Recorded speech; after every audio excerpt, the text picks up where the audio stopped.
Alright, today I'm installing this Garmin GPS. I'll leave a link in the description below where to get it.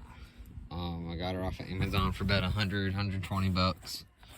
I'm putting it in my car today right here.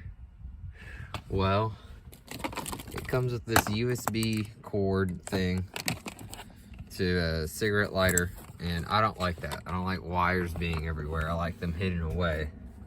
Like, this is a mess right now, but that's because I'm wiring it up. So I'm gonna hardwire it to this switch up here. So when I turn this on, it will turn on this DC to DC 12 volt to 5 volt converter.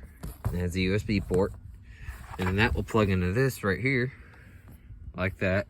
And this wire runs all the way up here, and I already have it feeding out right here. So you'll look right there, it just comes out right there. Now what powers this switch is, if we want to come on this side, it's this green wire. This green wire goes up to that switch and it comes down here, and I have it going in this red wire to the other side. What powers the switch itself is this red wire, which is connected to this breaker box that I have behind the glove box that I installed. I mean, fuse box, not breaker box. So yeah. Alright, so I got it wired back in. Got the carpet laid out, so I got stuff in the seat, that carpet pulled back. But when we flip up this switch, this will turn on, and it should turn back off. Yep. See, the battery is just disconnected. Well, the power to it was just disconnected, and it should turn off. On. Off. And it should power down on its own. I don't know if it's gonna do that or not. I don't see why it wouldn't. That's what it's always done. So, yeah, that's that. On, off. That's it.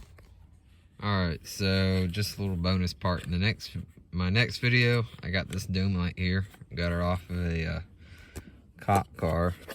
And traditionally, it'd go on the ceiling right here. And it's a little dome light or map light, and then you got your red and white light. I'm not gonna put it here.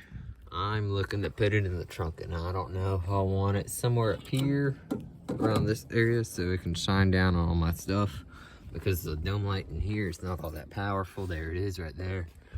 It's where my fishing rod is too. Or I don't know if I want to put it right up in here like this. Of course, with the switch facing me like that, so I get more light into my trunk. I think that would make more sense. So y'all just let me know if I should put it on the lid of the trunk or inside the trunk like this. And another thing with that, stay tuned for my APRS stuff that I might be doing with my TYT TH9800. I'm gonna start looking into APRS, maybe do some GPS stuff, or just some simple stuff like that. I don't know, I might do it on this hunk of junk radio. I need to get rid of this. Y'all give me an idea what I should put in place of this, because this radio needs to go. It's a piece of crap. But yeah, that's it.